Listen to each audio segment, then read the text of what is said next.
CN Plus presenta.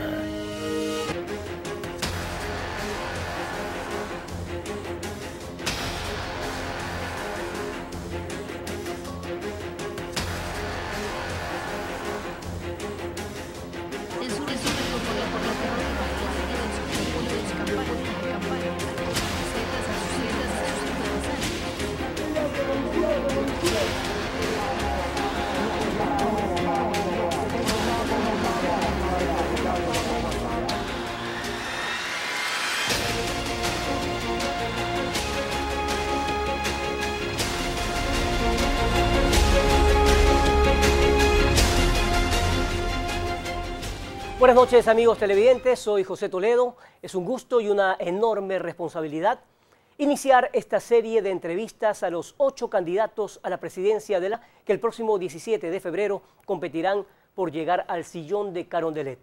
Durante los próximos 90 minutos preguntaremos sobre todos los temas que el pueblo ecuatoriano le interesan conocer de cada uno de los postulantes. Nuestro único compromiso es llevar a cabo una entrevista objetiva y sin ambajes. Bienvenidos. Bien, queremos presentar a nuestro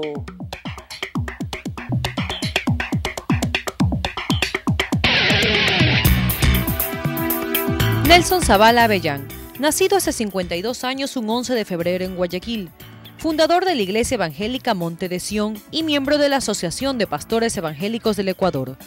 Es el segundo de 3 hermanos. Vivió 5 años en España, donde fue publicista de un supermercado en la década de los 80.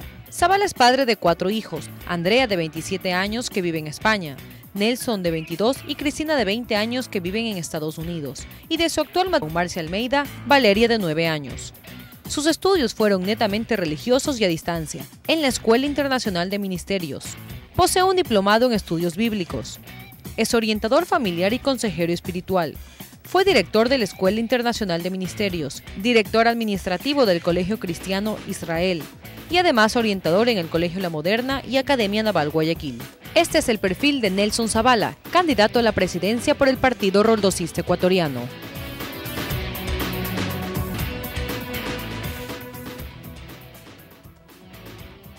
Bien, iniciamos esta entrevista con el pastor Nelson Zavala. Gracias por estar aquí. Estamos en vivo y en directo, son las 20 horas con 36 minutos. Entendemos que viene de Cuenca. ¿Cómo le fue por Cuenca? Muy bien, gracias, José. Me han sorprendido con las fotos. Parece que han estado conversando con mi madre y mi esposa, pero muy interesante, muy bonito. Gracias por esta nota que han sacado, se los agradezco, es muy importante para mí, para que la gente sepa quién soy realmente y lo que siento en mi corazón. Efectivamente, José, estuve en la ciudad de Cuenca. Hemos tenido una actividad con los medios de comunicación y sobre todo con la pastoral de la provincia de La Suay. Ha sido un tiempo muy importante, aunque estamos trasladándonos en vehículo y resulta a veces un poquito cansado. Sin embargo, vale la pena. El tiempo fue maravilloso y acabamos de llegar. Pensé que no iba a llegar porque creí que era a las 8, pero qué bueno que ha sido media horita. Este es un riesgo que se corre en los programas cuando estamos en vivo, sobre todo en tiempos de campaña. Pero es importante porque esta es la posibilidad durante 90 minutos de poder conocer más al candidato y a profundidad poderle preguntar todas las cosas que el pueblo quiere saber de cada uno de ellos. A propósito, la labor de los pastores evangélicos es orientar acerca de Dios y la Biblia o llega más allá de eso, es decir, realizar campañas o donaciones inclusive. Bueno, la labor del pastor es una labor muy amplia. Yo he sido orientador espiritual por algunos años. En el Colegio La Moderna fui 12 años orientador, precisamente donde fui maestro de Dalo Bucarán y de Michelle. Michelle estuvo 3 años conmigo y Dalo 1 año. Y la labor es amplia. Yo voy, por ejemplo, a la parte social, visitamos sectores marginales, ayudamos a gente a terminar sus casas que a veces están en condiciones deplorables o a hacerles una casa. En el área de medicina hacemos campañas médicas.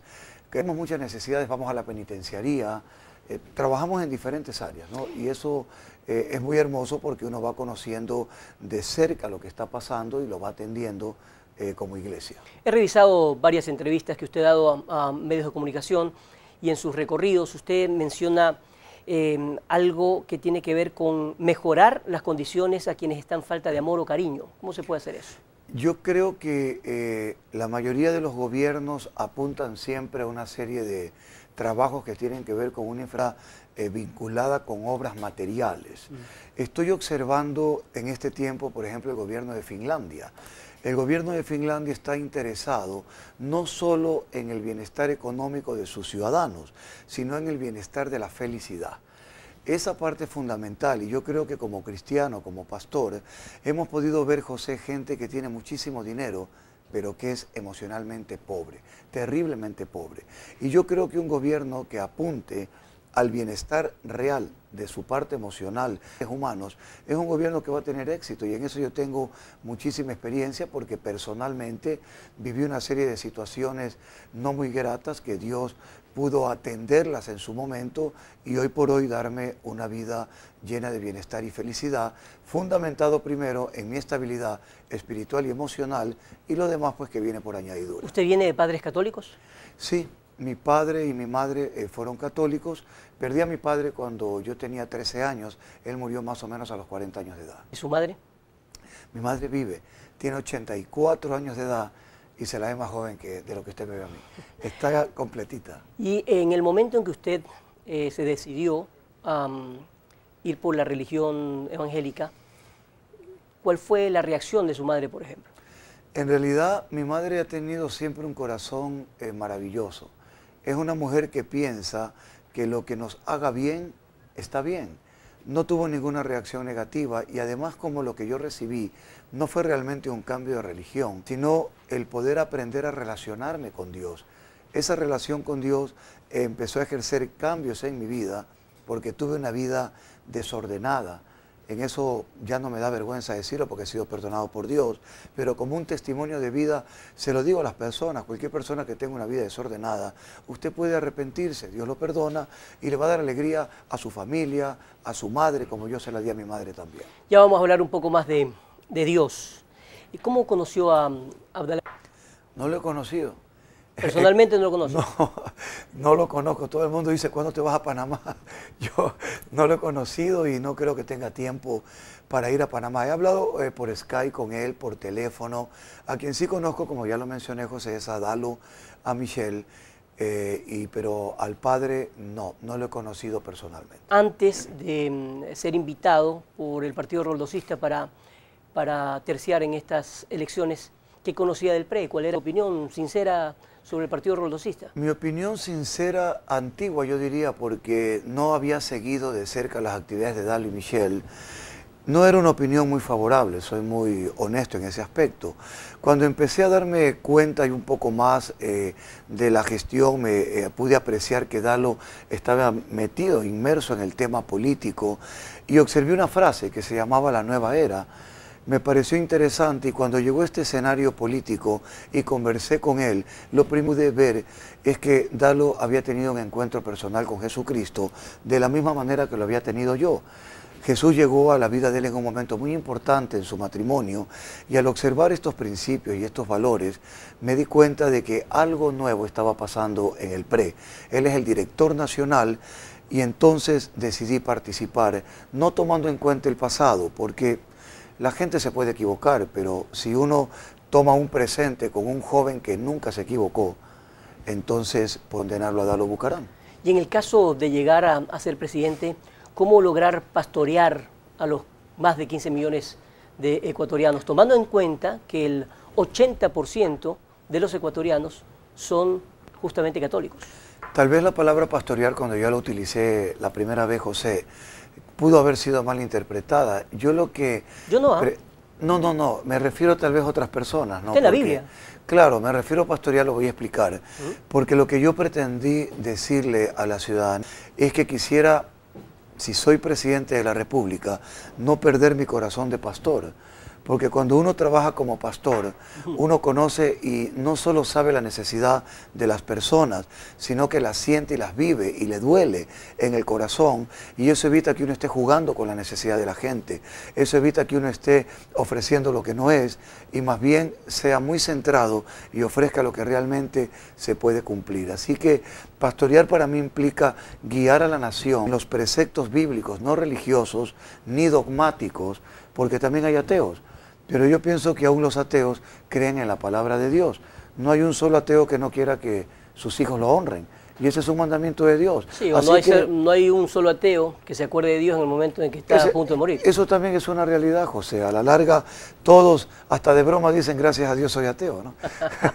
Así que... Hay una interesante conversación que he mantenido durante algunos días con algunos católicos, más católicos practicantes que yo, conversando justamente antes de esta entrevista, porque es importante conocer un poco más y revisar algunos temas que tienen que ver con la reacción y las diferencias entre un católico y un evangélico. Por ejemplo, la Virgen a lo largo de la historia ha realizado apariciones. He tenido la oportunidad de viajar, por ejemplo, a Fátima, en Portugal, y ver cosas extraordinarias, pero sí conocer mucho acerca del milagro de Fátima, de Lourdes, por ejemplo. ¿Cómo no creer en la Virgen? ¿Qué opina usted sobre la Virgen? Bueno, en Lucas capítulo 2, Dios nos dice algo extraordinario. Cuando el Espíritu Santo, estando con María, María habla por el Espíritu Santo. Ella dice las siguientes palabras que me gustaría leerlas, porque creo que esto es un detalle importante y a veces un mal entendido en el mundo cristiano. Y estos malos entendidos nos separan y nos llevan a peleas tan grandes que yo quisiera evitarlas, porque inclusive tengo mucha gente católica provida que me ha buscado y me ha dicho: pastor, cuando usted habla yo me siento representado. Y este es un tiempo de que se unan los católicos con los evangélicos para defender los principios de la familia que están amenazados. No es tiempo de pelear, sino de unirnos, porque ya nos han dividido bastante. Vamos a ver, María dijo: engrandece mi alma al Señor, y mi espíritu se regocija en Dios, mi Salvador, porque ha mirado la bajeza de su sierva. Pues he aquí desde ahora me dirán, bienaventurada todas las generaciones. Yo soy una de esas generaciones, y yo digo, según la Biblia, bienaventurada es María. No tengo ningún problema. Es decir, ¿usted cree en la Virgen? Yo creo en esta Virgen, en la que habla la Biblia, como lo expresa y como lo profetizó ella. Una mujer bienaventurada, una mujer que Dios escogió y que ella misma se declaró la sierva de Dios. Esa María es un ejemplo de vida por siempre. ¿Cree en los milagros de la Virgen? Bueno, bíblicamente el Señor no nos muestra que eso podría acontecer. La diferencia tal vez que sí puede haber de una forma profunda, aunque esto está cambiando, es que los cristianos evangélicos somos profundamente bíblicos y nos apegamos totalmente no a las experiencias espirituales, sino a lo que dice la palabra de Dios, con el propósito precisamente de tener un documento que nos oriente y no ser, digamos, dirigidos de una manera que no sea la correcta. Por lo tanto, como no hay un respaldo bíblico de este tipo de apariciones o cosas que ocurran en el futuro, mantenemos al margen de creer en los milagros que pueda hacer la Virgen. Sí, pero yo obviamente he revisado, más allá de ser católico, no, he revisado, y no solamente la Iglesia Católica, sino también científicos han dado a conocer como ciertos estos hechos, por ejemplo, los que le mencionaba, Fátima o Lourdes. ¿Qué opina, por ejemplo, los evangélicos, usted, sobre la Eucaristía? Algo que en un momento dado a muchos nos ha costado creer hasta que no hemos leído y entendido realmente, y por ejemplo, confesando que una de las que más me ha enseñado de esto es mi propia hija de 16 años, María José. La presencia real de Cristo está en la Eucaristía. Eso lo dice la Biblia, lo han leído, lo han analizado en diferentes estudios bíblicos, e inclusive he escuchado a evangélicos decir que eso existe. ¿Por qué algunos se resisten a creer? Bueno, yo pienso que estos temas dogmáticos que muchas veces nos separan deben ser respetados según las denominaciones que existen. Si el católico considera que eso sucede en ese momento, bueno, es su opinión, su manera de ver las cosas. Yo personalmente, como cristiano, considero que lo que Jesucristo dice en la institución de la Santa Cena es que vamos a recordar permanentemente a través del pan y del vino su muerte y su expiación hacia nosotros por su sangre. No creo en lo personal que haya este acontecimiento, porque entonces estaría edificando y comiendo a Cristo todos los domingos. Creo que Cristo murió una sola vez por nuestros pecados y para siempre. Lo que sí nos permite el Señor, a través, como lo dice Primera de Corintios capítulo número 11, versículo 27, nos permite llegar a una comunión hermosa espiritualmente. Recordemos que Dios es espíritu y que por lo tanto no tenemos que tocarlo ni comerlo, sino entenderlo espiritualmente. Entonces el pan representa el cuerpo, yo eso nunca lo voy a dudar, y el vino simboliza su sangre. Cada vez que tenemos este encuentro, estamos anunciando su muerte y proclamando su resurrección. En eso coincidimos plenamente con el catolicismo. Me gustaría conversar en una entrevista a profundidad exclusivamente sobre estos temas, claro que sí, son importantes. A mí me gusta siempre en este tipo de entrevistas analizar aspectos que probablemente para muchos podrían ser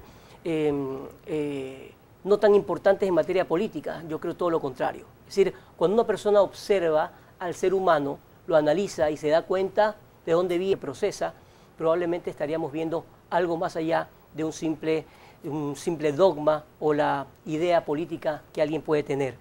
Vamos a entrar en materia política, pero antes yo le escuché decir que el Ecuador no es una ramera para ofrecerle quién da más o quién aumentará más el bono. ¿Qué piensa usted de las prostitutas, por ejemplo? A ver, cuando Jesucristo llegó a la tierra, a más de una prostituta pudo cambiarle y transformarle su vida. Cuando yo utilicé el término ramera, utilicé como algo comparativo en relación a las propuestas baratas que todos los políticos salieron desesperados a hacer. No era el propósito de ofender a una mujer. Aunque la profesión de ramera es indigna, la mujer como tal, creación de Dios, no tiene por qué serlo. Pero ese fue el ejemplo que yo di. Bajo ningún otro concepto me metí a hablar o decir, porque si no... ¿Sabe cuál es el problema, sí, pastor?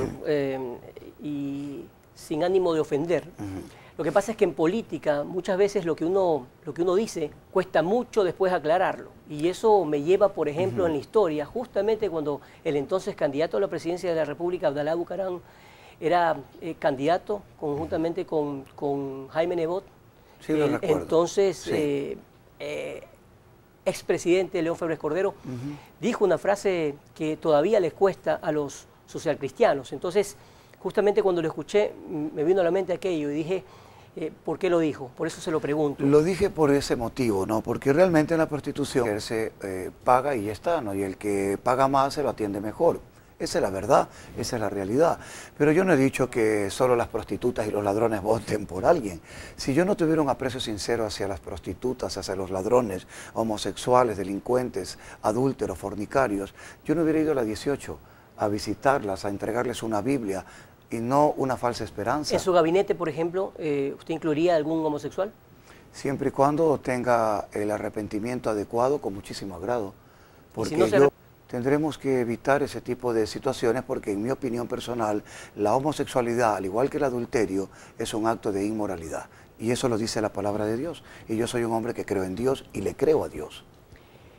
He leído, he conversado con algunos periodistas que también le han preguntado en su momento a usted, y me gustaría preguntarle para que usted me conteste.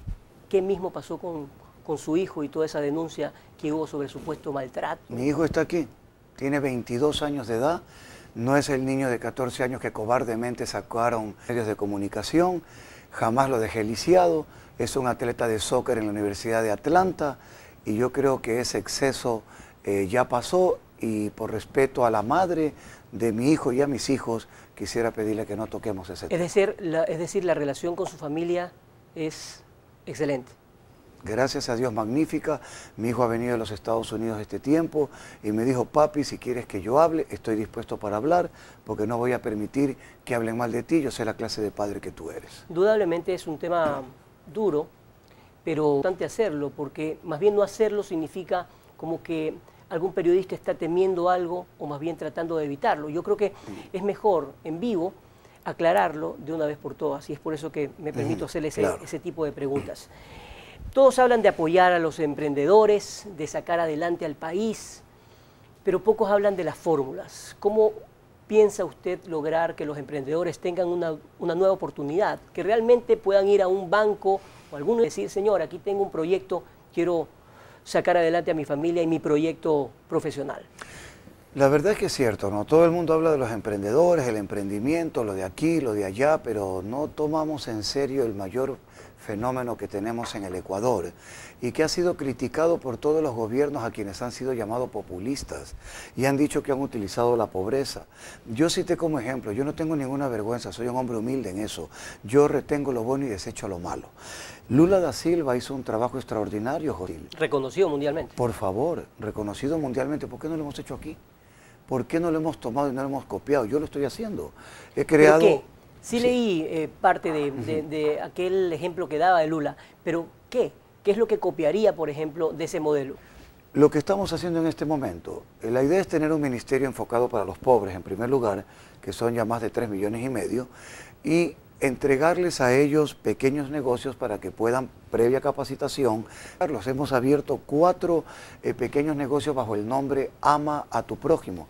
Como hombre cristiano yo creo que podemos salir, o mejor dicho, podemos sacar a los pobres a través de los principios de Jesucristo. Ama a tu prójimo como a ti mismo. Tenemos un promedio de 5 millones de familias en buenas condiciones.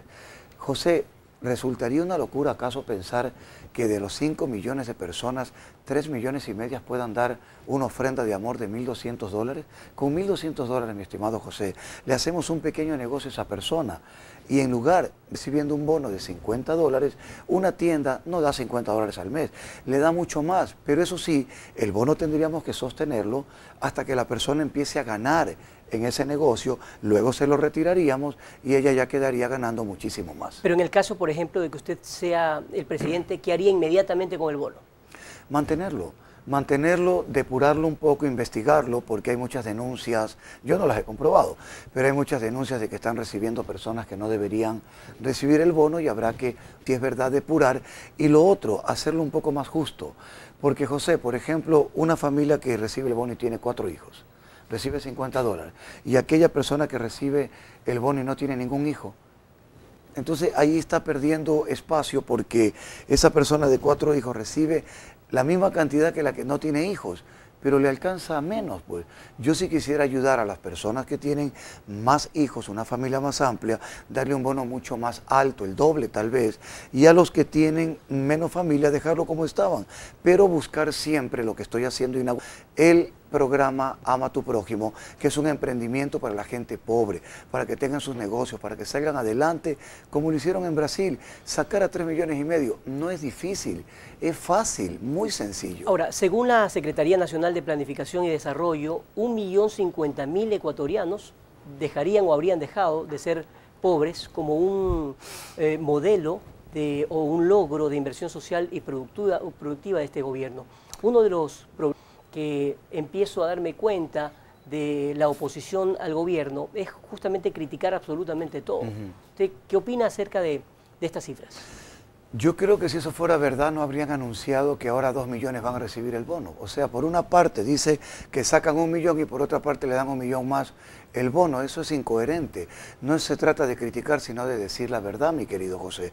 Para mí el mayor honor no sería salir como mandatario y decir, les informo que ahora 2 viven el bono. Yo creo que la mayor honra y dignidad para el mandatario, para el país, es poder decir, cumplo e informarles que ya no tenemos pobres, como lo hizo Lula da Silva. Ese es un ejemplo lindo. Uruguay está experimentando algo similar, Colombia, Perú, están tomando ejemplos de desarrollo, no los modelos fracasados de siempre que han llevado a la extrema pobreza como Cuba, en donde la gente no tiene que comer. Ahora, ¿con qué sectores, por ejemplo, de la derecha y de la izquierda se sentaría usted? Yo soy pastor, no político, mi querido José, como usted lo sabe, y a mí en verdad este tema que de la derecha, que la izquierda, que el centro, veo cómo manosean tanto las cosas, que los unos, que el socialismo, que la revolución, que tanta cosa.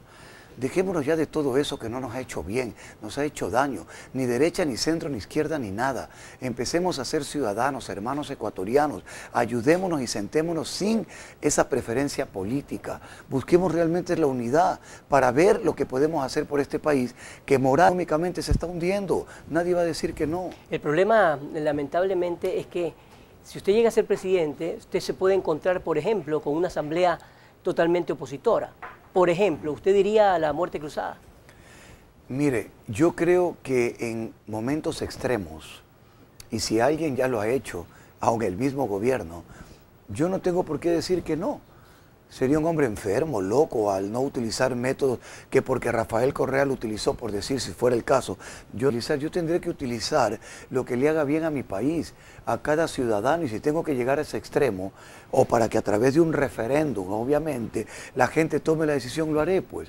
Lo que no voy a permitir es que personas en una asamblea, por pelearse entre ellos y no querer sacar adelante al país, vayan ellos a perturbar el bienestar de la patria. Lamentablemente eso ocurre. Bueno, pues si eso ocurre, habrá que tener la determinación, primero de conversar. Soy un hombre que me gusta el diálogo.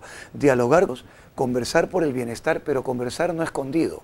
Porque una de las cosas que quiero hacer es que la prensa, usted ha visto los reality shows, ¿verdad? Así me gustaría que sea el gobierno, que no haya una sola reunión a escondidas, que no existan esas reuniones privadas con Claro y Movistar, donde ciertos funcionarios a escondidas negocian, que haya cámaras, que la prensa libre pueda ver cómo está cerrando el pastor Zavala las negociaciones con su equipo abiertamente, sea internacional, sea nacional. Si no hay nada que esconder, ¿por qué vamos a esconder eso? Entonces ahí termina la corrupción. ¿Y cómo utilizar o cómo llevar a cabo el plan de liberación social que usted habla en su propuesta de gobierno? ¿Cómo lograrlo? ¿En qué consiste? Bueno, lo que pasa es que se ha confundido mucho, José, una palabra, entre libertad, liberación, libertinaje, y yo en ese aspecto tengo algo muy en claro. La estructura de una sociedad tiene que estar basada en derechos de libertad sometidos a obligaciones para ejercer la libertad. Cuando nosotros llevamos una sociedad a esa comprensión, todo va a cambiar y todo va a ser diferente. Lamentablemente, hoy en día vemos que se habla de libertad, pero más veo libertinaje. No hay realmente un accionar en la gente que podamos comprender que estamos viviendo en un derecho absoluto de las libertades. Y cuando queremos hablar de esa palabra, tenemos presión, sentimos que no estamos realmente en una libertad apropiada, y otros grupos confunden la libertad con libertinaje. Eso lo destruye todo. Yo hablaba con medios de comunicación y me decían, pastor, ¿qué opina usted acerca de la libertad de expresión? Toda la que usted quiera, pero usted me va a tener que saber decir las cosas, pues.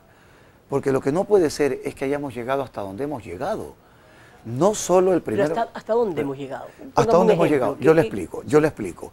No solo se trata de que un periodista le falte el respeto al presidente, por ejemplo, o que un ciudadano pase y le haga una mala seña al presidente. Lo que no puede ser es que el presidente ofenda con calificativos a los ciudadanos. Lo que yo espero de mi primer mandatario es que me honre, que me dignifique, que sea un caballero, un hombre sabio, que no gobierne con el hígado sino con el corazón. En ese momento, cuando él dé un ejemplo, aunque el pueblo lo trate mal, él nunca va a cambiar porque él no se va a convertir a lo que él no es. Y eso yo creo que es una de las cosas, mi querido José, que he visto y que sería una gran recomendación para el primer mandatario de que cambie su estilo, para que el pueblo levanta contra él, que él no se levante contra el pueblo y muestre que su corazón y su pasión por gobernar está por encima de cualquier enojo y de lo que puede ocurrir en el pueblo. ¿Ese es un consejo para el presidente? Claro que sí, porque lo veo constantemente arengando al pueblo, descalificando a las personas, de todo. Entonces, es terrible poner una cadena sabatina que podría ser una bendición, en donde el presidente habla a los jóvenes de una palabra de aliento. Bueno, quizás no tenga la experiencia, lo tengo, pero de cualquier manera no espero que él sea perfecto, pero que por lo menos se comunique con una manera digna, pero no para atropellar a cualquier persona que se ponga por delante. Ahora último se burló hasta de mí. Dice, por ahí andan orando, vayan a orar para que yo siga siendo el presidente. Por favor, esa es una falta de respeto, eso debe de terminar, José. Y no es por criticarlo ni lastimarlo, debe de terminar. Pero pastor, yo escuché que usted lo comparó con la serpiente también. Bueno, una analogía es algo muy distinto a un insulto. Una provocación. Yo manifesté... En materia política, a veces uno quiere ser, más que cándido, quiere ser puro. Y en política eso parece ser incomprendido, por decirlo menos. Pero yo no domino esas artes políticas. como el presidente u otros políticos. Yo soy un pastor y simplemente, así como puse una analogía con el huerto del Edén para volver a la agricultura, así manifesté, debido al mal que reina en el gobierno y en el país, que no estamos gobernados por Dios, ya que sus principios han sido ignorados, hasta puesto en ser Dios en la Constitución. Entonces manifesté que si no estamos gobernados por Dios, entonces nos gobierna la serpiente. Mire usted, Jesucristo, cuando el apóstol Pedro se le acerca y le dice: Jesús, llega mi hora en que el Hijo del Hombre va a morir. Pedro le dijo: que nunca te acontezca tal cosa. ¿Y sabe lo que le dijo Jesús? Apártate de mí, Satanás. ¿Acaso era Pedro Satanás?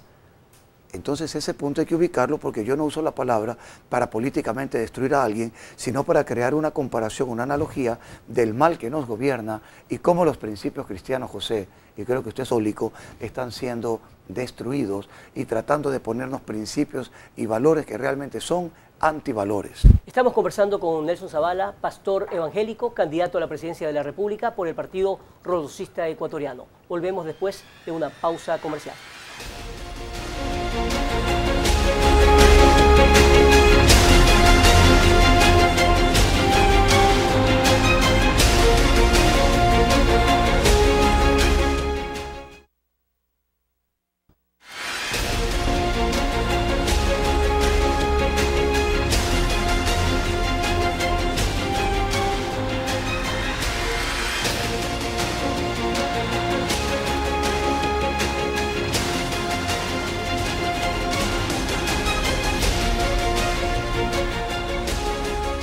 Bien, continuamos frente a las urnas. Soy José Toledo, estamos entrevistando a Nelson Zavala, pastor evangélico, candidato por el Partido Rolocista Ecuatoriano. Nos resta un poco menos de una hora para continuar con este programa. Estamos analizando en política nacional algunos temas que tienen que ver con la pobreza, cómo sacar adelante a los ecuatorianos o cómo continuar algunas cosas muy positivas que pienso de manera objetiva, pero clara, que el gobierno lo ha hecho. Por ejemplo, el Instituto Ecuatoriano de Seguridad Social. Antes, cuando uno conversaba con los empleados nuestros, de nuestras casas, etcétera, o en alguna empresa, tenía muy poco por decir o por hacer. Simplemente se enfermaban y caían. Indiscutiblemente creo que ha habido un cambio. No creo que sea la panacea total, porque nada es perfecto, pero creo que el IES ha incrementado en 250.000 afiliados, que la gente está un poco mejor atendida.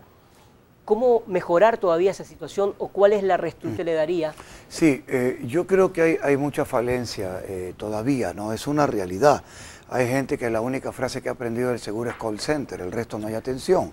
Hay bonitos arreglos, también sillas, aire acondicionado, hay una pantalla de televisión para esperar, pero la realidad es que cuando vamos a los hospitales todavía hay muchos problemas. Yo creo que hay una manera de hacer menguar eso.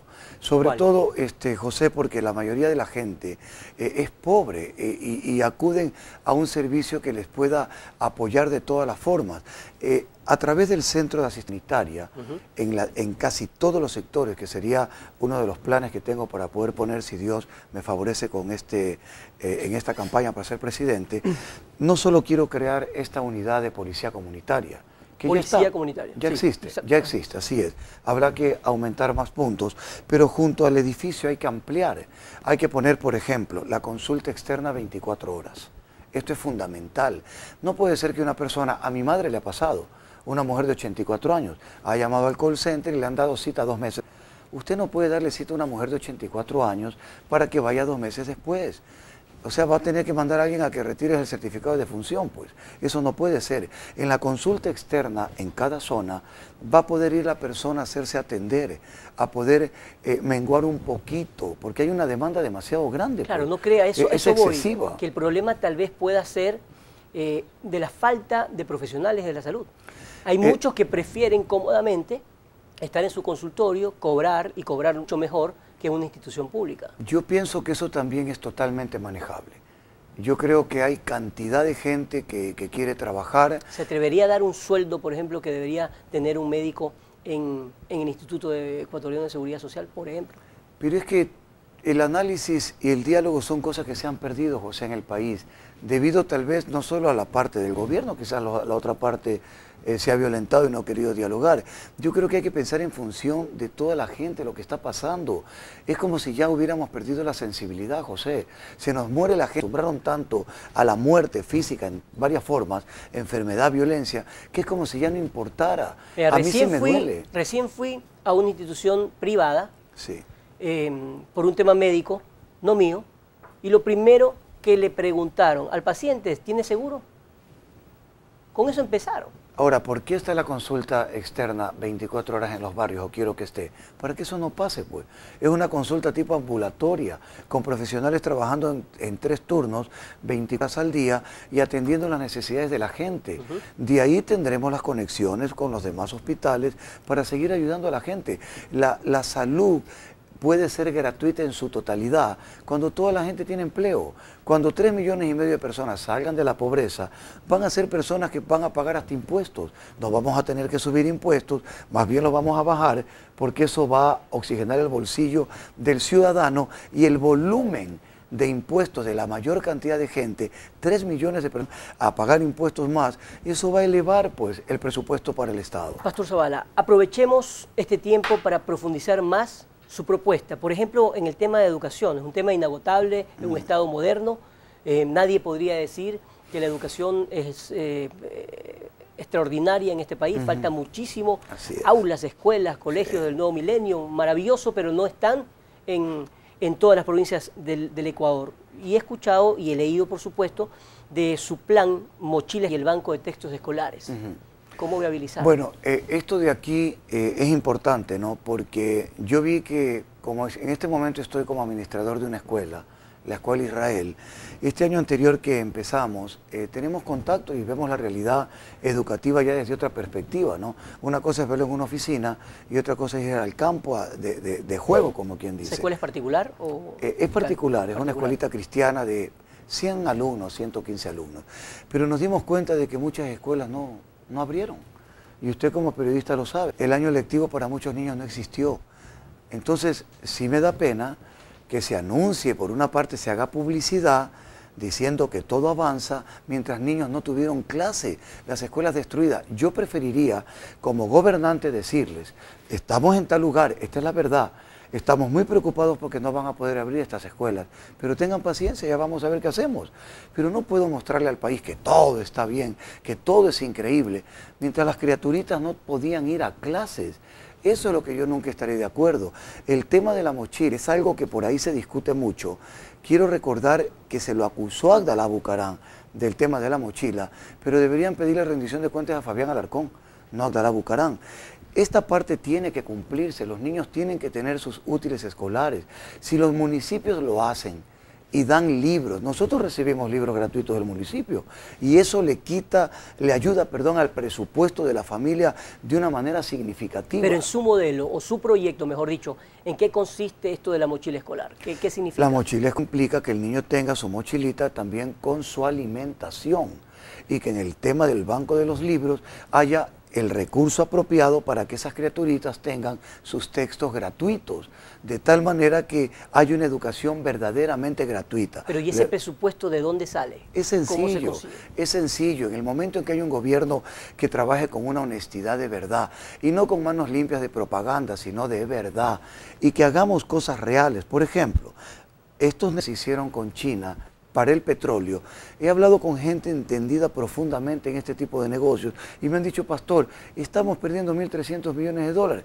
Bien, en el momento en que hagamos una revisión para beneficiar al ejército se le quitó un montón de beneficios que estaban vinculados con la familia y se los trató como un niño. ¿Qué quiere decir?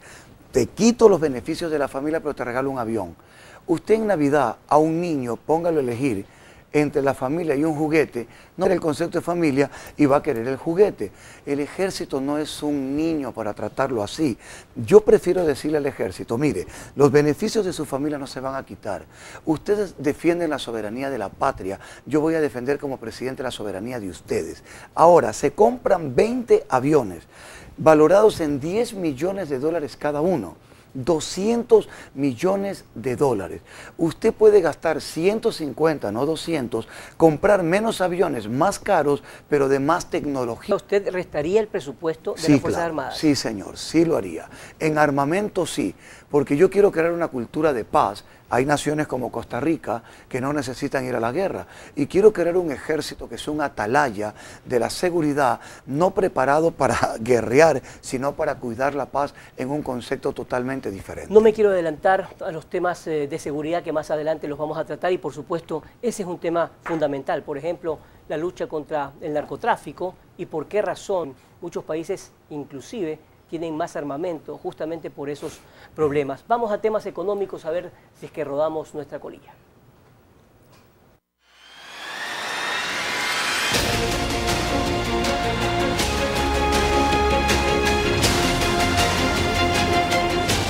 Bien, Pastor, ¿en qué va a basar su plan, su modelo económico? ¿Cuál es la receta? Mire, yo estoy profundamente convencido, José, y si los agricultores me están viendo, productores, deben de saber que no tenemos otro camino, aparte de la minería, que está una empresa muy importante concesionada aquí, que hay que aceptar que lo está haciendo bastante bien, ¿no?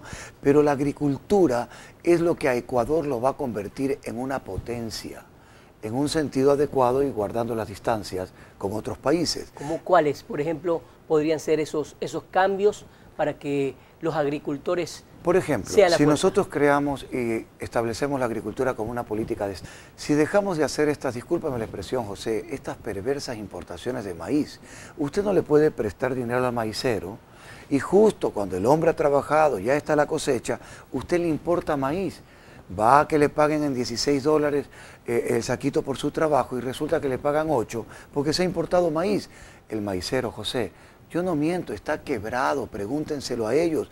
Yo he conversado con ellos. Entonces, cuando vemos estas políticas que se hacen, yo no logro entender cómo queremos favorecer si el propio presidente, por lo menos, en eso me alegra que haya reconocido que casi no han hecho nada al respecto, cuando nosotros no comemos carreteras ni cemento. El Ecuador quiere comer de la tierra el alimento. Si nosotros pero es parte del desarrollo también, es decir, lo que los campesinos y agricultores se quejan, por ejemplo, es que no hay vías de segundo orden, en donde ahí, por ejemplo, los consejos provinciales esos son los caminos vecinales, pues. Pero los consejos provinciales reciben recursos del Estado, pues. Entonces, esas son cosas que vinculan un gran engranaje. Sí me preocupa ver en la quiebra los maiceros, solleros, arroceros, bananeros, todo el mundo colapsado. ¿Cuál sería su fórmula ahí? Para mí, lo primero, y lo voy a repetir, dialogar. Tenemos que dialogar, tenemos que invertir sin cobrar intereses. Esto va a parecer una locura, José. El Estado no es un banco. El Estado critica a la banca y todo lo demás y se convierte en un banco que cobra los mismos intereses que la banca. Eso no puede ser, pues. Si nosotros damos créditos al agricultor, 2 créditos. Primero para trabajar en la tierra y el segundo para sostener a su familia. Porque resulta que se le presta 10.000 dólares y el hombre va y quiere trabajar 10.000 dólares en su tierra y como tiene necesidades para su familia, porque no tiene seguro, no tiene medicina, no tiene para los libros, no tiene educación, no tiene nada. Y esa es la realidad, la estoy viendo ahora más de cerca y podemos traer aquí, no un agricultor, sino cientos de miles de agricultores que pueden decir que no estoy mintiendo. ¿Y quiénes da esos préstamos? ¿El Banco Nacional de Fomento? Bueno, tenemos que trabajar obviamente instituciones del Estado, pero sin esa ambición de querer convertir al banco en un ente que le cobre intereses, que lo persiga. Seguro de desgravamen. Si muere el agricultor, Dios lo libre, ¿por qué tiene que quedar endeudada la familia? No debe de ser así.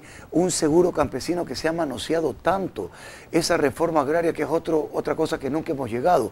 Yo uso principios bíblicos, yo creo en la tierra, creo en volver a la agricultura, creo que si trabajamos como naciones como Holanda, que tiene desarrollo de agricultura de una manera impresionante, nosotros tomando los modelos adecuados de desarrollo, vamos a salir de la crisis en que estamos. Suena bonito, pero he entrevistado inclusive a algunos ministros de Agricultura que me aseguran en la entrevista que están haciendo lo mismo. Cuando entrevisto a los agricultores, tienen problemas. ¿Dónde está justamente ese cuello de botella para sacarlo adelante? Es decir, cómo los agricultores pueden ser un poco más ordenados también, cumplir con todo para sacar adelante a sus tierras. Todo, mi querido José, es cuestión de actitud.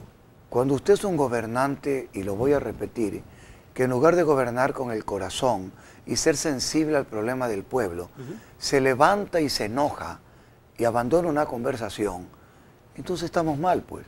Lo que el gobernante tiene que hacer es acercarse a su pueblo, hablar con ellos, dialogar, preocuparse, establecer políticas reales, verdaderas. Créame, José, el gobierno ha anunciado que el petróleo se acaba. Puede ser que sí, como puede ser que encontremos más por ahí. Pero si se acaba el petróleo, ¿de qué vamos a vivir? ¿De la esperanza de la minería? Le pregunto justamente a usted, para generar empleo, por ejemplo, aparte de la agricultura, ¿qué más hacer? Porque sí, es verdad, el petróleo depende también de los precios internacionales. Hasta ahora son beneficiosos para el país. Hasta ahora, bien, hasta ahora. ¿Qué entonces propuestas tiene usted para sacar adelante, aparte del tema petrolero, al ecuatoriano, que no sea la agricultura? ¿Cómo no? En el momento, bueno, tenemos otras áreas. Yo le hablé un poquito de la minería, que me parece muy interesante, siempre y cuando se haga de manera responsable. Si hay investigación, si hay tecnología, son inversiones tan millonarias que a veces las naciones no están en capacidad de hacerlo y por eso se concesionan. Tenemos el puerto de Manta, que eso también hay que trabajarlo inmediatamente, un puerto de aguas profundas, que he estado trabajando con la gente que está interesada allá y que es otro gran generador de empleo. Si nosotros somos un gobierno honesto, si respetamos las funciones del Estado, si hay justicia, José, y garantías jurídicas en el país, las inversiones extranjeras van a apuntar al Ecuador y eso va a traerlos aquí y vamos abajo para muchas más personas. Ese es otro sistema. Y algo más con respecto a la agricultura. La agricultura orgánica, José, no ha sido tomada en cuenta. Hoy un tomate orgánico es un lujo, cuando eso debe de ser igual el mismo precio. Es un proyecto a largo alcance. No, a mediano plazo. Le explico por qué. En nuestro país, ¿por qué? ¿Por qué? Porque usted puede trabajar con los hidropónicos, por ejemplo, que usted necesita solo 600 metros cuadrados, nada más, y una inversión mínima para producir 900 lechugas, por decirle, y tener un ingreso de $120 al mes. ¿Por qué no se ha puesto en práctica aquello? Porque no es negocio quizás para los gobiernos, pues no lo sé, pero a mí no me importa que sea negocio para el gobierno, a mí lo que me importa es que sea negocio para mis hermanos, porque si ellos trabajan va a ser negocio para el gobierno, ¿cuál es su pero propuesta? Cuando se piensa al revés, no hay trabajo, pues. ¿Cuál es su propuesta, por ejemplo, en el tema de Yasuní TT? Yo estaba viendo esto con unos expertos en petróleo y me decían, vea, pastor, me parece que el gobierno ecuatoriano está siendo ingenuo. En Perú, a través del sistema para el retiro del petróleo, sin ningún daño ecológico, están ya sacando el petróleo. Y ellos me explicaban Pero eso lo ha advertido el presidente de la República. Sí. Él ha dicho que si el mundo no quiere, entonces hay maneras... Pero estamos demorando demasiado. Mire, o sea, usted entonces... yo lo haría. A ver, ¿qué es lo que... Le voy a explicar. Correcto. Mire, me explicaron los petroleros que hay una especie de piscina abajo de petróleo, ¿no? Donde está el petróleo. Y que está Perú y Ecuador aquí, que es como poner dos sorbetes. Perú ya está... Y si no lo hacemos acá, cuando decíamos hacerlo, ya no va a haber nada. ¿Se va a explotar entonces el... Sí, el claro que sí, sin ningún daño ambiental, se puede hacer. Lo otro que me explicaban es, que hay que valorarlo, es que ese petróleo es diferente al que normalmente podemos tener. Hay una densidad, me explicaban un poco al respecto, que de cada 10 barriles usted puede obtener 1. Entonces no es que sea una gran explotación, pero va a ser importante para la nación. Vamos a una pausa comercial y continuamos con esta entrevista al pastor Zavala.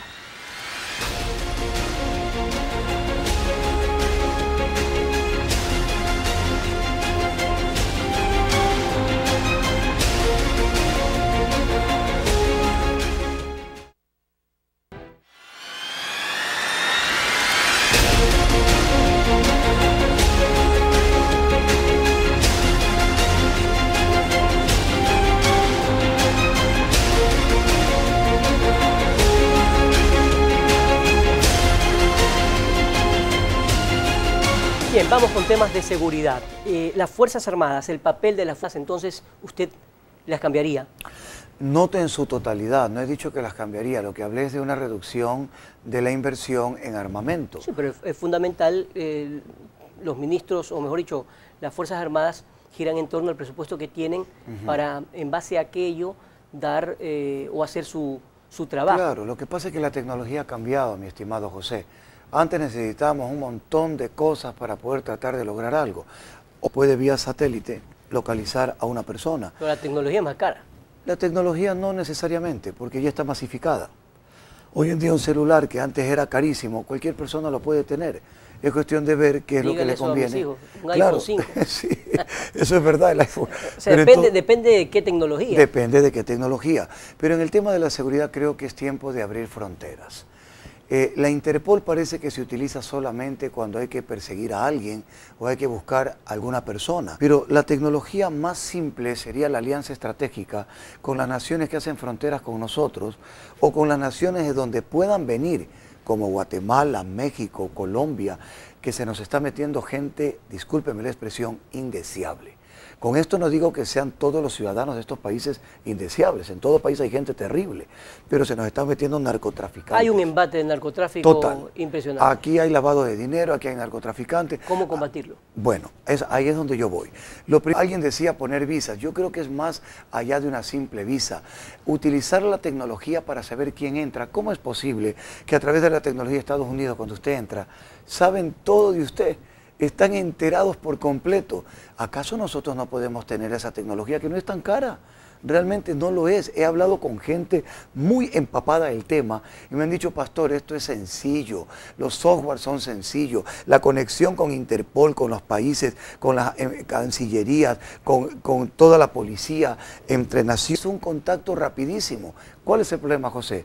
Corrupción que existe en los organismos de la policía de los países donde por dinero todo se puede comprar. Y ahí hay un problema grave. Por eso yo he citado que el eje principal de mi gobierno tiene que ser una inversión en una campaña de valores para concienciar al ser humano a recuperar su estatus de persona y dejar de ser ladrón, Esa mentiroso. es una parte negativa. Totalmente. Lo acepto. Es decir, una campaña de valores, empezar por los colegios, los principios morales, la familia, ética, etcétera. Pero eso no es suficiente. ¿Cómo combatir a la corrupción por un lado? Y por otro lado, ¿cómo hacer que la policía, conjuntamente con las Fuerzas Armadas, combatan de una manera más fuerte todavía a los delincuentes? Porque estamos viendo una verdadera guerra entre la delincuencia, narcotráfico, lavado y la policía y sociedad civil. Mire, México ha fracasado al usar a las Fuerzas Armadas. Yo voy todos los años a Tamaulipas. Voy a la ciudad de Matamoros y Vallehermoso, que de hermoso no tiene nada. Así es. Son dueños de la ciudad de los narcotraficantes. Ahí fue la masacre en donde uno ecuatoriano Así es. se salvó de Vamos morir. por una obra evangelística, pero ya no hay cómo entrar. Usted entra a Vallehermoso y el policía está temblando y llama el policía al narco. Le dice, vea señor, que hay aquí un pastor que quiere entrar. Con la época, como en la época de los 80 en Colombia. Por correcto. favor. Ahora, esa falta de determinación es por este motivo. ¿Por qué Colombia, en un gran porcentaje, está logrando eliminar estos problemas? Porque se alió a los Estados Unidos para poder luchar adecuadamente con la tecnología que ellos, Colombia, no tenían. Pero cuando empezamos a tratar que el imperio, que ni sé cuánto, el imperio para que nos ayuden, pero no es el imperio para tener casas en Miami. ¿Qué pasa, por Eso ejemplo, no está bien, si pues. los Estados Unidos le dicen queremos tener nuevamente una base militar? No lo acepto. ¿Por qué? En primer lugar, porque creo que el ejército y la gente y la marina y la FAE tenemos gente demasiado capaz aquí. Lo que sí acepto es una asesoría temporal o que nuestra gente, enviar a nuestra gente al exterior, Estados Unidos u otras naciones capaces, Pero eso se para ocurre. que ellos aprendan. Eso se ocurre. Los policías en este gobierno y en todos, los policías y miembros de las Fuerzas Armadas Sí, pero estableciendo van la base. a Chile, van a Estados Sí, Unidos. pero José, yo le Israel. establecería nuevamente, pero no dadas las normas. Tal vez con participación en el área de asesoría tecnológica, etcétera, etcétera, pero no ellos ahí pues puestos permanentemente. Para eso esa sí es nuestra soberanía, pero podemos hacer lo que yo llamo alianzas estratégicas para salir de los problemas que tenemos. Y yo creo que se puede hacer. Pero algo importante, algo más si me permite, en la delincuencia común, como la llamamos, en los barrios, ese centro de asistencia comunitaria va a tener también un sistema muy sencillo, no es el botón de pánico, no, hombre, causa un efecto negativo. El mismo sistema que tienen las urbanizaciones de la gente que tiene posibilidades. La garita se comunica con la casa con una llamada, un sistema de teléfono que es lo más barato del mundo. Pero es que eso no se puede hacer en los barrios. ¿Por qué no? Porque las ciudadelas normalmente son cerradas y justamente por ese José, perímetro es donde se puede controlar. Mi querido en José, algo. escuchaba que decía se decía, personas del gobierno, no sé si fue el señor Correa que lo dijo, pero él decía, yo quisiera tumbarle los pelucones, que ya no tengan muros, ni garitas, ni guardados, que sean como los pobres. Yo no quiero hacer a los ricos pobres, yo quiero hacer a los pobres ricos. No es nada descabellado temporalmente crear un sistema donde podemos cerrar ciertas áreas, ciertos barrios, zonificar, tener este centro de asistencia con orientadores que van a prevenir la violencia intrafamiliar, van a prevenir las pandillas, porque el mayor problema que nosotros tenemos no es solo en lo que opina el 70%. El 70% del Ecuador piensa que toda la delincuencia se nos metió, José, aquí, y le echaron la culpa en su gran mayoría al gobierno. No podemos ser injustos tampoco. Eso sí fue un problema, pero el problema empezó cuando la gente se fue del país, cuando los chicos empezaron a formar las pandillas. Y el mayor problema ahorita en el país es el pánico de salir a la calle, que le hagan un secuestro express, que le roben el bolso a una mujer. Y esto lo vemos a diario. Si creamos un sistema de valores, de protección, de prevención, común, vamos a salir de este problema y la mente del joven va a empezar a cambiar. Pero si creamos una cultura de violencia como la que tenemos, no solo en el cine donde usted aprende a robar, no solo en la televisión donde usted aprende a matar, sino también de la manera como nos comunicamos. Cambiemos eso y crearemos una cultura de paz. ¿Qué opina usted, por ejemplo, de que la población civil pueda usar armas? Ni que esté loco, pues. El mandamiento nos dice armaos los unos contra los otros, dice amaos los unos a los otros, no resuelven las balas. ¿El aumento de penas? Sí, creo que es importante, llegando a la cadena perpetua para gente que mata, asesina, viola, destruye y obviamente a esa gente que mata a los niños en el vientre. ¿Usted ha conversado profundamente en su partido político con respecto a este tema?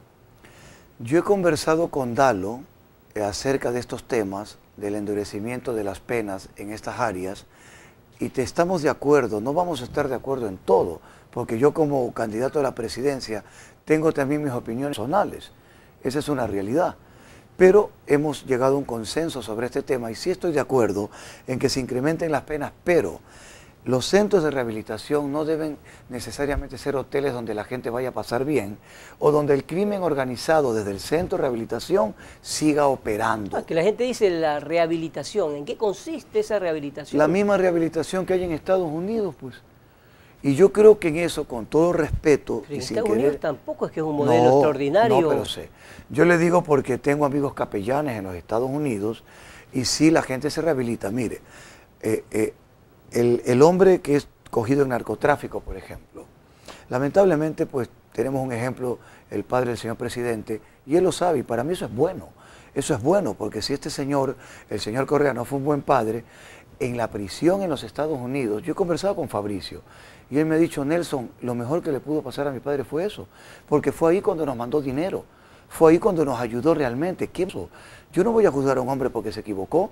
Si él ¿Qué tiene que ver eso con el tema? Tiene que ver con la rehabilitación que estamos hablando.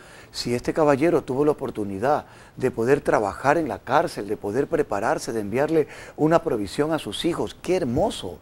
Eso es maravilloso y es lo que yo quisiera. Quisiera que la cárcel no esté tan cerca de la ciudad.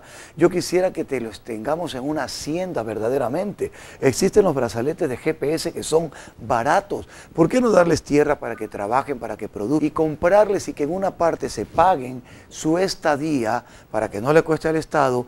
Por otra parte los rehabilitemos con educación dentro de las cárceles y puedan tener su trabajo masivo para que puedan ser gente que al salir de ahí puedan reinsertarse a la sociedad porque descubrieron que ganarse el pan dignamente es mejor que robárselo a los demás. Es un tema complicadísimo porque hoy en día la rehabilitación debería ser un proceso a nivel nacional y general y eso le mucho tiempo. Pero ¿cuáles son las medidas urgentes para parar, por ejemplo, a la delincuencia? Es decir, la policía hace lo que mejor puede.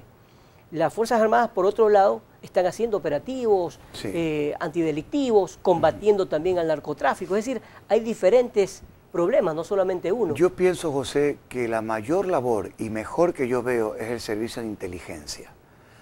Pienso que eso debe ser profundizado, ayudado y tecnificado al máximo, porque inteligencia militar y policial, los únicos capaces de desarticular bandas enteras. Eso está comprobado. Usted puede meter más armas, más policía, más ejército, más cosas y no pasa nada. Eso se cumple, por supuesto, con decisión. Tenemos un video con algunas preguntas que le quieren hacer a usted, Nelson Zavala. Gracias.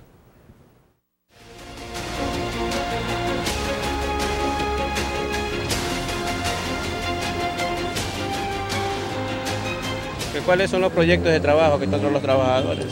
¿Cómo usted puede combatir la corrupción? Si va a mantener el sistema de educación universitaria empleado actualmente y qué beneficios y qué pros y contras tendría para nosotros los jóvenes.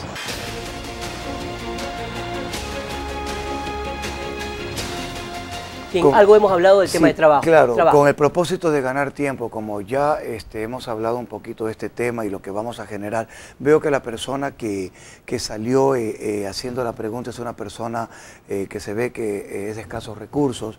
Yo, del Ministerio de los Pobres, hablé claramente de ayudar en el tema de la agricultura. Lo que no hablé, José, creo que esto tras cámaras te lo manifesté, es de crear estas mini fincas para que la gente en las comunas vuelvan a su lugar, vuelvan a trabajar, las podamos ayudarlos y puedan vivir de su pequeña producción. Eso sobre el trabajo, sí. Ok. En el tema de educación quiero contestarle. Correcto, el combate a la corrupción. El combate a la corrupción, en el momento en que el gobierno, porque ya está inmerso en demasiados actos de corrupción, ya es visible, ya no es que el pastor Zavala se la dedica a Correa, sino que ya es demasiado visible la corrupción.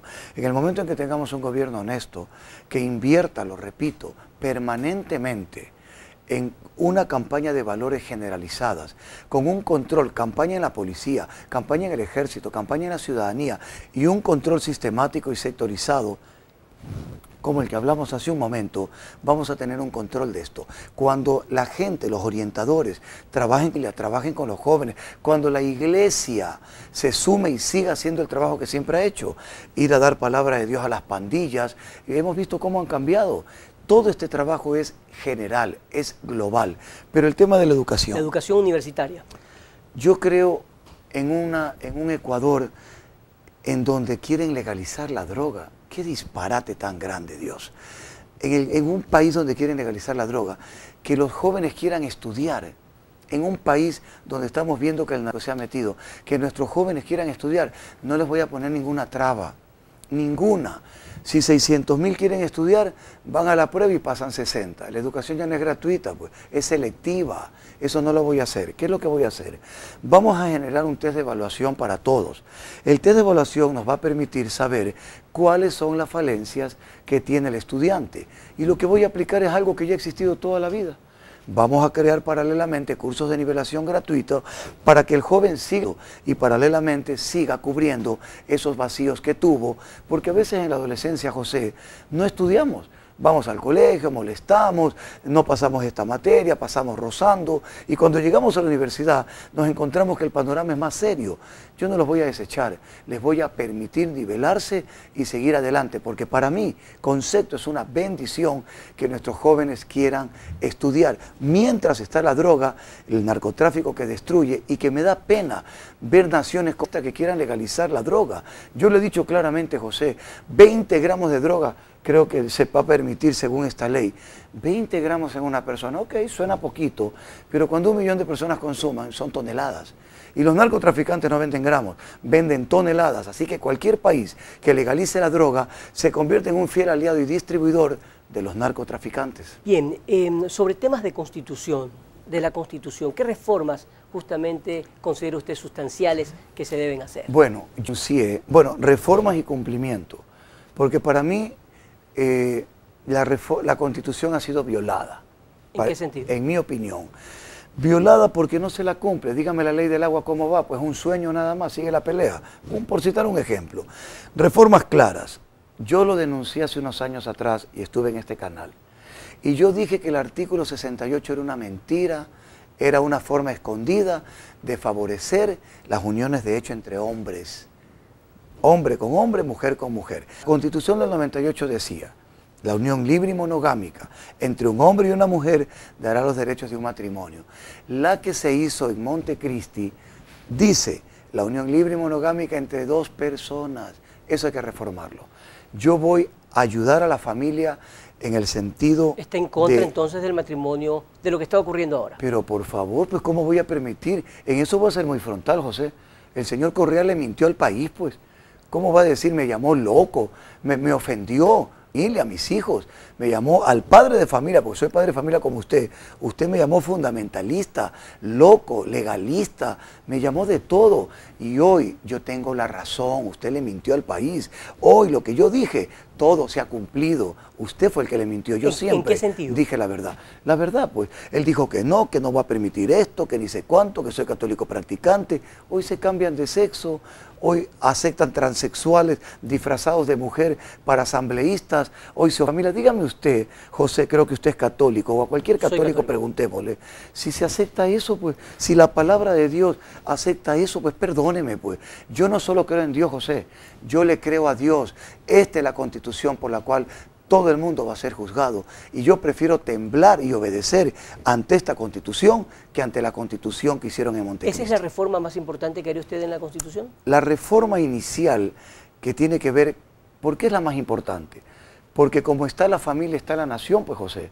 Sin familia, no, para mí no hay nada más importante después de Dios que la familia. Estamos claros en que no solamente el gobierno, por ejemplo, el Poder Ejecutivo, que usted si llega a ser presidente lo va a abordar, es el que va a decidir, sino también la Asamblea.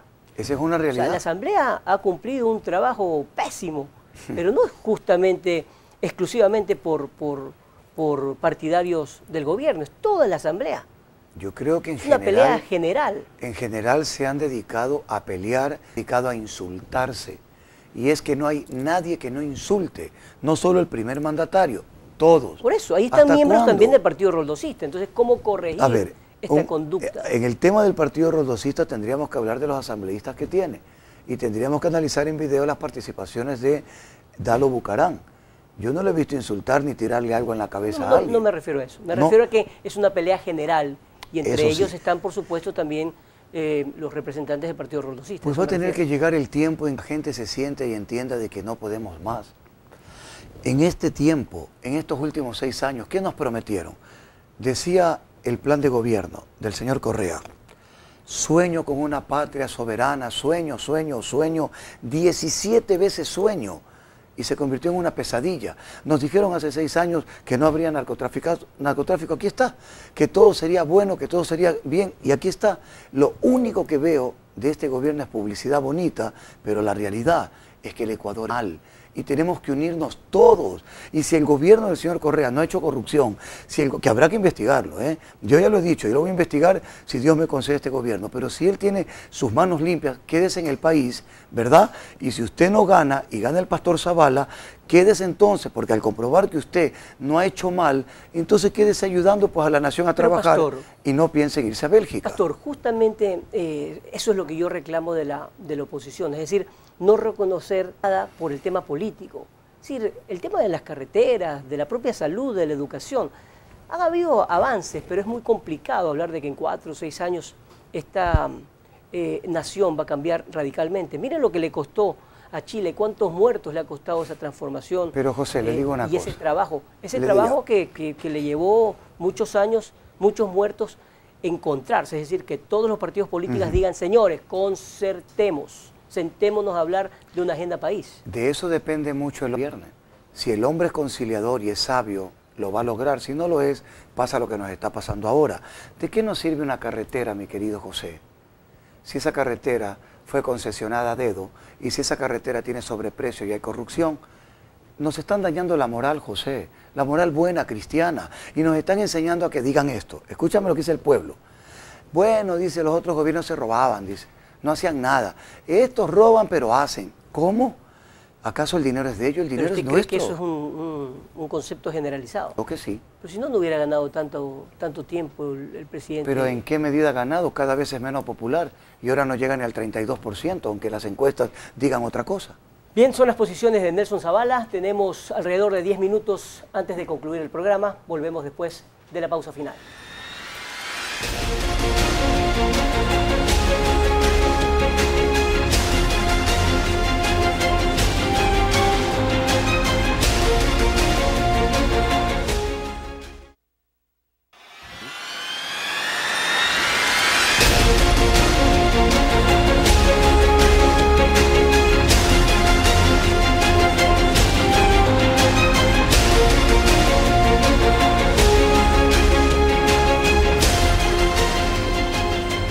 vamos a nuestro bloque final. Les recordamos que este programa va a ser reprisado mañana a partir de las 5:30 hasta las 7 de la mañana.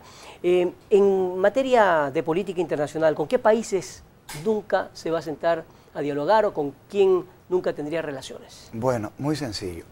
Respetando a la nación, mejor dicho, a los ciudadanos de Irán, porque en todo país hay muy buena gente, nunca me sentaré con el primer ministro iraní, cuyo nombre no lo quiero mencionar, porque para mí no es digno ser mencionado, un hombre que es un genocida y que ha dicho públicamente, entren al YouTube, él ha dicho que él quiere destruir a la nación de Israel, muera la nación de Israel, dice, jamás me sentaré ni llamaré a hermano a un hombre que Hitler fue un genocida, eso no lo haré. ¿Con quién va a afianzar las relaciones? Yo creo, bueno, anticiparme, José, sería irresponsable, porque yo no estoy en el gobierno en este momento. Tengo un concepto general de lo que está haciendo el gobierno con ciertos países, pero lo que sí puedo decirle que en política internacional yo aceptaré todo lo que beneficia a mi patria, a la familia ecuatoriana.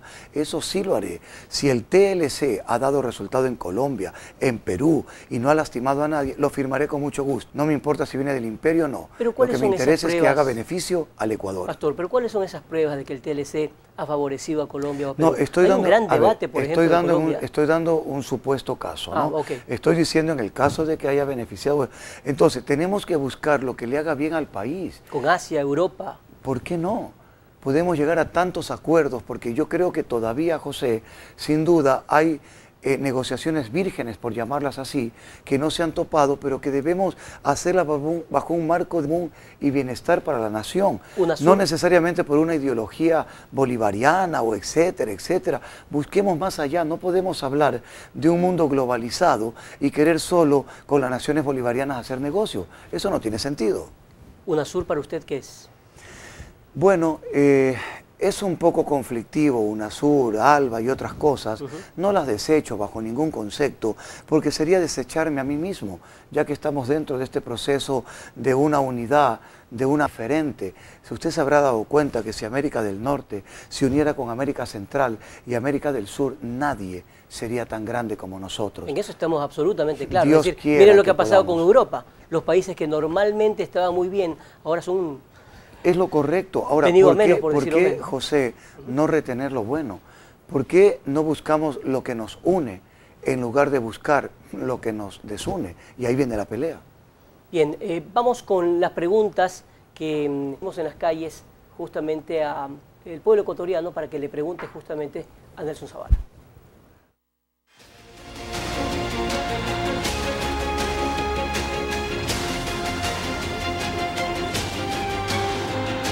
¿Seguirá haciendo las mismas obras o no? Seguridad. Eso es lo que todos los ciudadanos pedimos, así de rogando. ¿Qué haría él por el bienestar de la cultura que deben encaminarse los jóvenes para el bienestar de su comportamiento? Comencemos justamente con el tema de la cultura. De la cultura. De la cultura. Yo voy, si Dios me lo permite, a cambiar el nombre del Ministerio de Educación y Cultura. Se va a llamar Ministerio de Valores, Educación y Cultura. Una educación sin valores genera una mala cultura.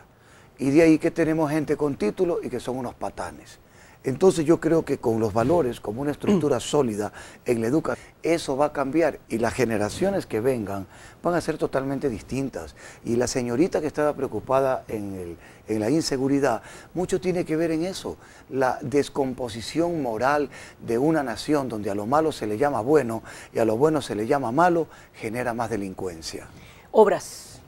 Las obras... ¿Cuál es la obra que usted diría, bueno, yo voy a dejar esto como un objetivo principal en mi gobierno? Las obras que están hechas no las voy a destruir, pues no, o sea, si están, están. Es indiscutible que es hay indiscutible. Obras. En Manta estuvo y la gente está indignada con la refinería del Pacífico, por ejemplo, completamente indignados. ¿En qué sentido? ¿Por qué en el sentido de que no hay nada, todo es pura publicidad. no hay nada. Es que es un proyecto enorme, son casi 13.000 millones Pero de por dólares. favor, entonces que paren con la publicidad, que paren con gastar el dinero. Empezaron con un presupuesto de 6.000 millones y ahora van por 13.000 millones. Y encima anuncian que se acabe el petróleo. ¿Qué van a hacer con la refinería? Me imagino que terminaremos refinando el petróleo de otros. Me imagino, no queda otra porque aquí han anunciado que se acabe el petróleo. Sobre ese proyecto, por ejemplo, ¿qué haría usted? La refinería, si estamos ya puestos en Claro, se han hecho estudios. En este tema, vamos a tener que seguir, pues. Y evidentemente, si en verdad el petróleo se acaba, tendremos que ser, pues, brazos extendidos de otras naciones, como lo son otros países que tienen refinerías de alta tecnología y que reciben y procesan todos los derivados del petróleo. Pastor, no me contestó. ¿Cuál es su obra, la que usted diría, bueno, esto es lo que yo voy a... Seguir las obras, bueno, está muy bien, por Mire, supuesto, yo continuarlas. creo que la obra más importante que debemos considerar, mi querido José, son esencialmente dos en este momento. A nivel de obra física, todo lo que es riego para el área de la agricultura, que ha sido abandonado, tenemos que ser ya más responsables e iniciar una obra preventiva contra este famoso fenómeno del Niño. Nadie ha hecho nada. Unas cuantas piedras por ahí de muro de contención, pero no estamos preparados para este fenómeno. Obra de forestación no existe prácticamente. Estas cosas son fundamentales que tenemos que trabajar y hacer. Si nos metemos de verdad en este sentido, vamos a prosperar. Y algo más, los caminos vecinales, para que estos pequeños agricultores tengan el acceso apropiado. Eso es fundamental. Bien, antes de concluir, vamos a ir con un segmento rapidísimo, que son 10 preguntas con 10 respuestas muy breves, con una palabra si se puede, o con una frase.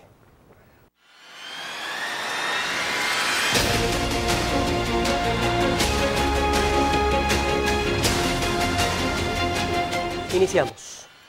Dios. Amor. La Virgen. La Madre de nuestro Señor Jesucristo. Hijos. Mi familia, lo más hermoso. Paraíso. Ecuador, si no estuviera la serpiente. Libertad. Libertad, la que Dios nos da para poder elegir. Sacerdotes.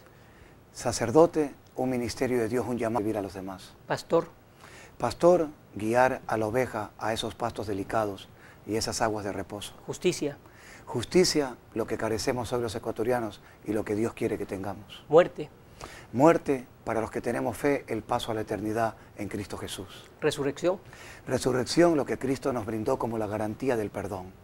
Muy bien, muchísimas gracias al pastor Nelson Zavala por haber venido al programa, estar en vivo, 90 minutos, programa totalmente sin ambajes, con preguntas que buscan descubrir un poco más del candidato y también de sus propuestas. Me hizo a propósito una petición que por supuesto yo le he aceptado. Gracias, José, muy amable. Yo quisiera, al terminar, que hagamos una oración juntos. Si bien es cierto, este ambiente tan caliente, político, nos hace perder a todos los estribos, nos enoja porque vemos tanta injusticia, pero quisiera que hagamos una oración, sin importar color, condición social, económica, ni partido político, ni religión, ante el Dios Padre de todos. Y oremos un momento, por favor. Padre amado que estás en los cielos, yo quiero pedirte que bendigas el Ecuador. Señor, que toques los corazones de cada ecuatoriano y que podamos tener un tiempo de paz, que tomemos decisiones adecuadas, pero lo más importante, que podamos arrepentirnos de nuestros pecados, que aceptemos a Cristo Jesús como nuestro Señor y Salvador y que entonces tu Espíritu Santo venga para traer la paz y la seguridad que tanto deseamos. En Cristo Jesús te lo pedimos, Señor. Amén. Gracias, José.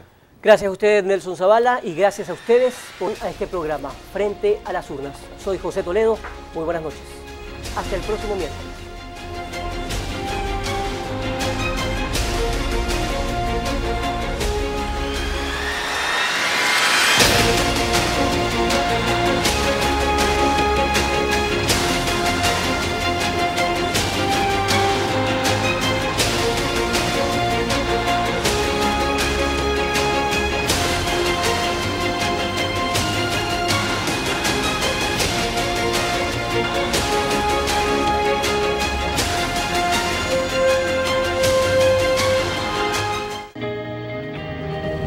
CN Plus presentó